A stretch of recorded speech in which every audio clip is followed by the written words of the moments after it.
Tonton video ini sampai selesai agar Anda tidak gagal paham.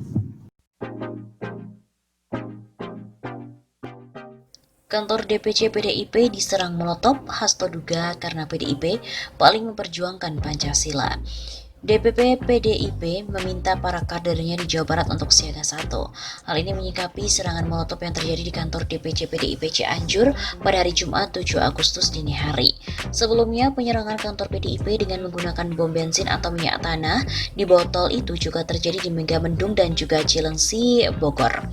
DPP PDI Perjuangan meminta seluruh kader dan simpatisan partai, khususnya di wilayah Jawa Barat untuk siaga 1 atas sejumlah pelemparan bom Molotov ke kantor partai. Begitu kata Sekjen PDIP Hasto Kristianto pada hari Jumat 7 Agustus.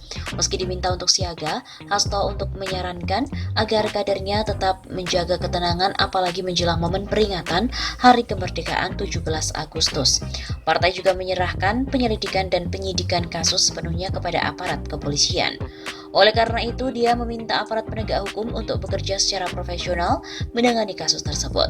Oleh sebab itu, DPP PDI Perjuangan mendesak aparat penegak hukum untuk bekerja secara profesional menangani kasus pelemparan bom Molotov di kantor partai. Jelas Hasto. Kejadian di kantor DPC PDIP Kabupaten Cianjur pada dini hari sekitar pukul 2.04 waktu Indonesia Barat menyebabkan pintu masuk kantor dan kursi rusak terbakar. Ini ketiga kalinya terjadi kasus pelemparan bom Molotov di wilayah Jawa Barat dan menjadi aksi teror bagi demokrasi. Begitu katanya. Dugaan penyerangan. Hasto menduga persoalan ideologi menjadi motivasi di balik serangan ke kantor partai. Mengingat PDIP adalah yang paling kokoh dalam memperjuangkan semangat dan nilai Pancasila, tegaknya NKRI dan spirit kebinekaan sebagai moto kehidupan bertoleransi yang telah hidup lebih dari 14 abad yang lalu di bumi Nusantara. Bagi PDIP lanjutnya, berbagai aksi serangan yang ditujukan ke partai justru semakin membuat partai semakin solid. Partai tidak akan mudah tunduk terhadap aksi teror itu. Kita tetap solid, kita fokus menyambut peringatan HUT Kemerdekaan RI yang akan digelar di tengah pandemi COVID-19. Kita merah putihkan kantor partai termasuk kantor partai yang baru saja kena serangan bom Molotov. Pungkas Hasto. Seperti diketahui sebelumnya bahwa teror bom Molotov terjadi di 3 markas PDIP di Jawa Barat dalam waktu berdekatan. Kader di provinsi tersebut diminta siaga 1. DPP PDI Perjuangan meminta seluruh kader dan simpatisan partai, khususnya di wilayah Jawa Barat, untuk siaga 1 atas sejumlah pelemparan bom Molotov ke kantor partai. Begitu kata Sekjen PDIP Hasto Kristianto dalam keterangannya pada hari Jumat 7 Agustus. Meski siaga, kader di Jawa Barat diminta tetap tenang jelang momen peringatan Hari Kemerdekaan 17 Agustus. PDIP juga mendesak polisi mengusut tuntas kasus tersebut. DPP PDIP mendesak aparat penegak hukum untuk bekerja secara profesional menangani kasus pelemparan bom Molotov.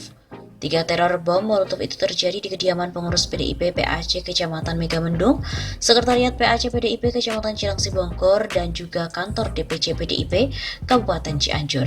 Di Cianjur, teror ini merusak pintu masuk dan kursinya terbakar. Ketiga kalinya merupakan kasus pelemparan bom Molotov di wilayah Jawa Barat. Ini aksi teror bagi demokrasi. Hasto menduga ada persoalan ideologi di balik teror bom Molotov ini. Baginya serangan seperti itu justru membuat parpol menjadi lebih solid. Dalam kurun waktu 2 hari, kantor perwakilan anak cabang PAC PDIP secara beruntun mendapatkan teror berupa bom Molotov oleh orang tak dikenal. Kantor PAC PDIP yang mengalami teror bom Molotov tersebut dilaporkan terjadi di Kecamatan Megamendung dan Kecamatan Cilengsi, Kabupaten Bogor. Menurut laporan yang beredar, terjadi pelemparan bom Molotov di 2 kantor PAC PDIP terjadi pada Selasa 28 Juli 2020 sekitar pukul 2.37 waktu Indonesia Barat dan juga Rabu 29 Juli sekitar pukul 2.00 waktu Indonesia Barat. Dengan adanya teror berupa bom Molotov yang dilakukan oleh orang tak dikenal, tentunya mendapatkan tanggapan dari berbagai pihak di kubu PDIP. Salah satunya dilontarkan oleh Ketua Dewan Pimpinan Daerah PDI Perjuangan Jawa Barat yaitu Ono Surono. Dikutip dari Pikiran Rakyat dari RRI, Ono Surono mengatakan bahwa pihaknya mengecam keras atas insiden pelemparan bom tersebut, di mana dilakukan oleh orang yang tidak dikenal. Adapun alasan kecaman tersebut dilontarkan karena ia menilai bahwa pelemparan yang dilakukan oleh orang tidak dikenal itu bukan lagi sebagai teror kepada PDI Perjuangan, melainkan pada rakyat Indonesia. Lebih lanjut, Ono Surono juga menyampaikan sebagai anggota DPR RI ini pun mendesak kepada aparat penegak hukum untuk mengusut tuntas atas aksi teror pelemparan bom Molotov yang dianggap serius ini. Kami harap pada pihak kepolisian secara serius mengungkap aksi tersebut dan melakukan proses hukum hingga tuntas. Selain itu, ia juga meminta kepada seluruh kader PDI Perjuangan untuk selalu waspada dan mengantisipasi kejadian serupa agar tidak terulang dan juga selalu melakukan koordinasi dengan para aparat keamanan setempat.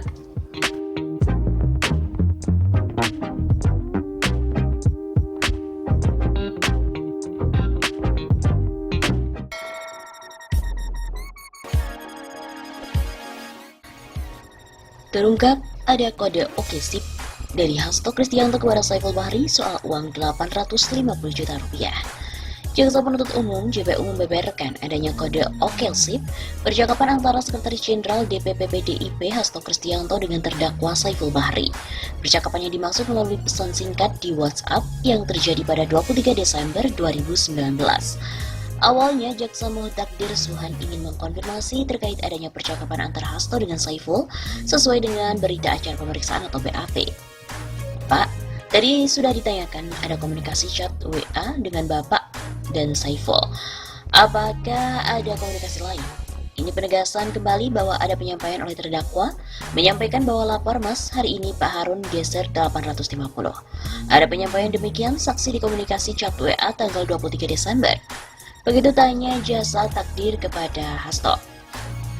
Dalam komunikasi, Jaksa menyebut bahwa Hasto merespon pesan singkat dari Saiful dengan kata oke sip. Saya tidak ingat persis, hanya saja setelah saya melakukan peneguran dan klarifikasi atas persoalan ketika saudara terdakwa meminta dana kepada Harun Masiku.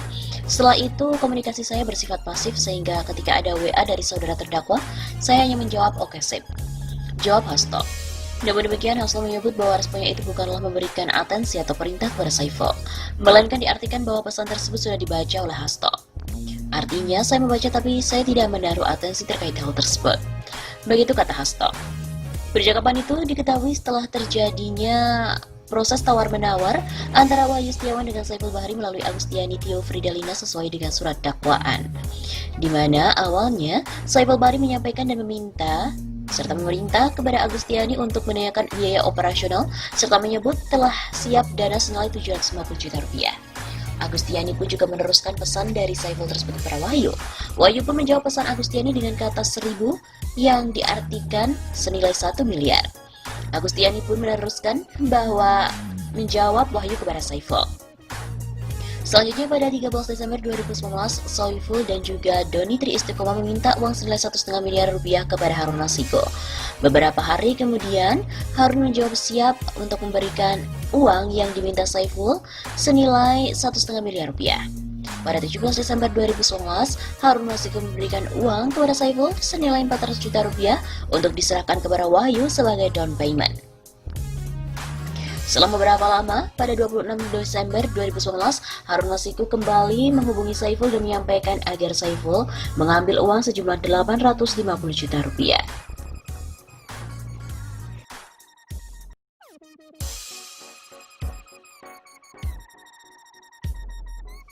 Banyak fakta persidangan, maka harus segera menangkap Hasto Kristianto.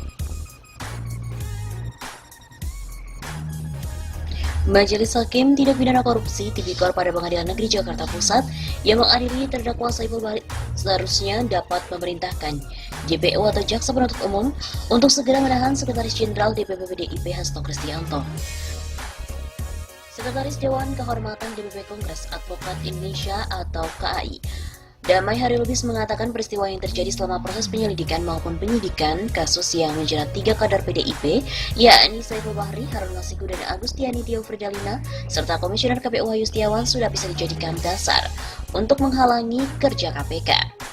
Berdasarkan petunjuk-petunjuk yang ada, termasuk keterangan para saksi dan alat-alat bukti di persidangan, serta tanda-tanda keterlibatan Hasto sejak diberitakan terkait mencret, sembunyi di gedung PT IKA dan sulitnya KPK selaku lembaga negara memeriksa gedung sekretariat PDIP, sudah merupakan bentuk penghalangan tugas lembaga anti rasuah untuk melakukan penyidikan.